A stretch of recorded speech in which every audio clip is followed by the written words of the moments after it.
Exams आप लोगों की ऑलमोस्ट आ चुकी है एंड अब एक बहुत ही बड़ा क्वेश्चन आपके माइंड में ये आता है that how should we tackle our last 1.5 days before our CA examinations before each paper. किस तरह से आखिरी 1.5 दिन की यूटिलाइजेशन होनी चाहिए, what to revise, how to keep our mental health at the best.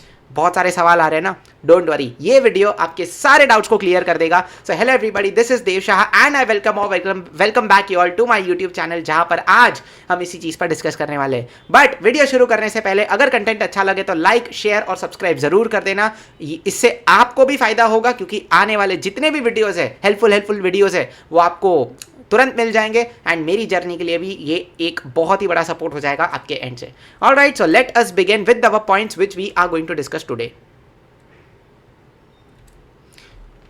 Okay, so 5 points अपने पास है। सबसे पहले तो क्या क्या रिवीजन टेक्निक्स होनी चाहिए, we are going to discuss upon that. क्या क्या मेंटल प्रेशर को कैसे टैकल आउट करना है, वो screen time a very very important factor. आखिरी 1.5 दिन का प्लानर के बारे में कुछ इंफॉर्मेशन मुझे आपसे कहनी है एंड क्या क्या आपका माइंडसेट होना चाहिए। ये 5 पॉइंट्स हम क्विकली फटाफट से डिस्कस कर लेते हैं, आ जाइए। सबसे पहले बात करते हैं हम हमारे रिवीजन के टेक्निक्स की।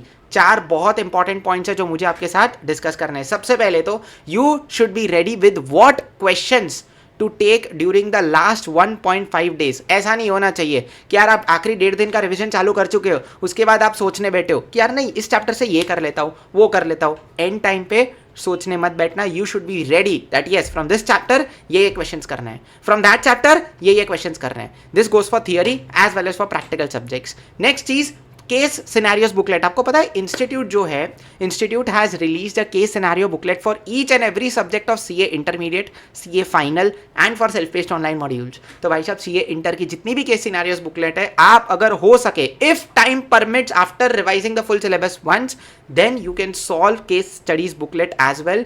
No matter even if you solve 2 case studies, of course it is more better than 0 ना। तो 2 केस स्टडी जरूर सॉल्व कर लेना, उसमें से एमसीक्यू की अच्छी खासी प्रिपरेशन हो जाएगी। तीसरी चीज, do you have your own handwritten notes.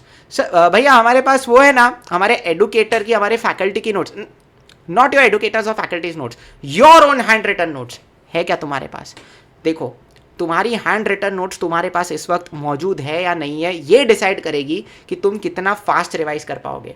In the last 3-4 months I have been shouting and yelling and telling you that prepare your handwritten notes, but अगर आप तक आपने प्रिपेयर नहीं किए handwritten notes, I am sorry but आपको अब थोड़ी सी problem face होने वाली है। देखो आपको मुंह पे बोल रहा हूँ, ठीक है, I don't like sugar coating and all that, but आपको मुंह पे बोल रहा हूँ क्योंकि आपका थोड़ा रियलिस्टिकली आप कहाँ पर हो ये आपको पता होना बहुत जरूरी है। नेक्स्ट चीज, stop going to Telegram, stop going to any WhatsApp channels and finding free resources. मैं ये भी कर लूंगा, वो भी कर लूंगा, फलाना भी कर लूंगा, धिमकाना भी कर लूंगा, पता चला वो सारे के चक्कर में जो आपने मेन नोट्स अपने लिए बनाए थे उसमें से आप रिवाइज नहीं कर पाए। बताओ क्या फायदा हुआ इस चीज का फिर, है ना। So stop finding unnecessary resources on your Telegram group, on others WhatsApp groups and start focusing on what you have, क्योंकि वो हाथ की लिखाई से बेटर इस दुनिया में आपको किसी और नोट से क्लैरिटी नहीं मिल सकती। And even if you get more clear notes, समझने में तो टाइम लगेगा ना, will take time to understand those notes. अपने पास टाइम है नहीं, वी डोंट हैव टाइम, आखिरी 1.5 दिन बचे भाई, है ना। So focus on your own notes. Now mental pressure को किस तरह से टैकल आउट करना है, a very very important point. भैया मेंटल प्रेशर बहुत है, mind bar bar our mind is continuously emitting out negative emotions, nervousness, डर। मुझे एक बात बताओ, आप जब भी whenever your mind takes out negative emotions, आप क्या करते हो? हम उसे इमोशनली ऐसे सहलाने की कोशिश करते हैं। We try to make our minds understand emotionally कि यार हो जाएगा। What is the result? आपका माइंड और नेगेटिव इमोशंस एमिट आउट करता है। So now it's time that you go aggressive and you know there is a dialogue. एक movie आई थी अक्षय कुमार की, मिशन मंगल करके, उसमें अक्षय कुमार ने डायलॉग बोला था, I want you all that you repeat the same dialogue whenever your mind emits out negative emotions. What is that dialogue? अगर तुम्हारे एग्जाम क्लियर करने का 0.0001% चांस भी है ना, देन शट योर माउथ और चुपचाप काम को चलने दो।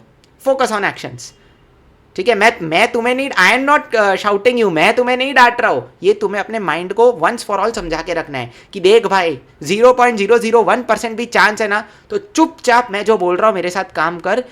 You do not have any right, I have not given you any right to emit out negative emotions. That's it. अब चुपचाप मेरे साथ काम कर, वरना पड़ेगी तो समझा के रख दो माइंड को. अब तुम चाहे इसे डरा ना बोलो, धमका ना बोलो, भैया how can we scold our minds like that? You tried out working the emotional way. What happened? What happened as a resultant? Your mind emitted out more negative emotions. तो अब तुम्हारे पास और कोई ऑप्शन है? तेरे पास कोई और रास्ता है नहीं. चुपचाप समझा के रख दो कि मेरे साथ कॉपरेट कर.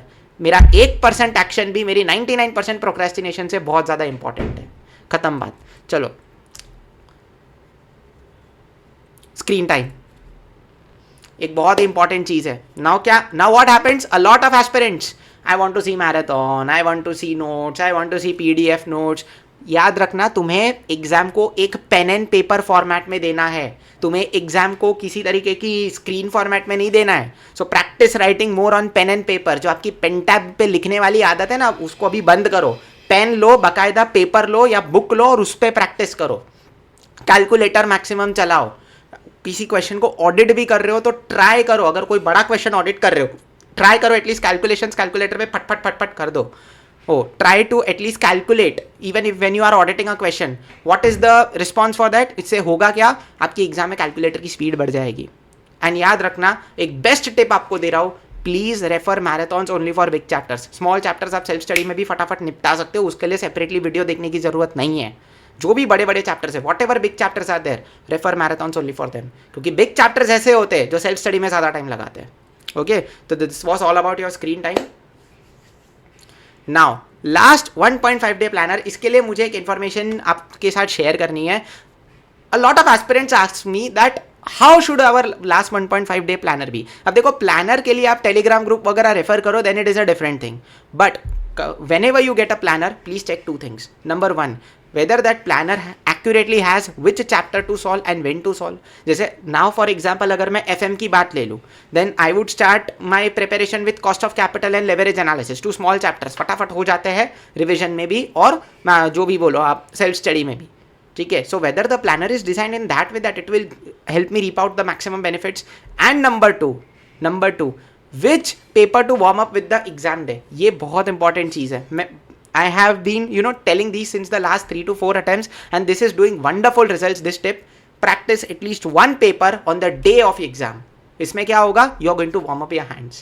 When cricketers go and play a match, they warm up before they play the actual match. This helps them boost their performance. यही तुम्हें भी करना है भाई.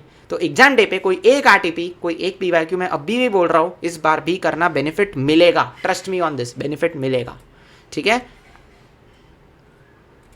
लास्ट चीज, the mind set to follow. ये चीज जो है ना, this is what will make you win in the exam.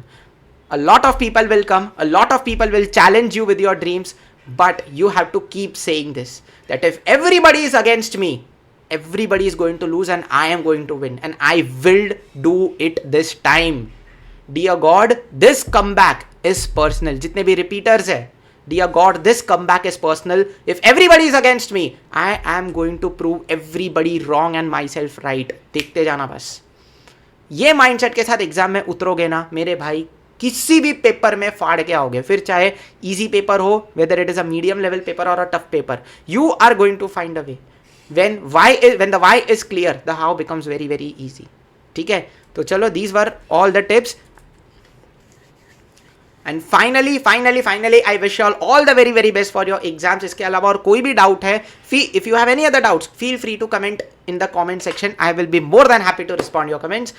Till then, I wish you all the very very best for your upcoming May 2025 exams. Rock it this time guys, rock it. All the best. और अब जाओ, keep studying. और हाँ, subscribe करना मत भूलना, like और share करना मत भूलना अपने दोस्तों के साथ. Bye bye.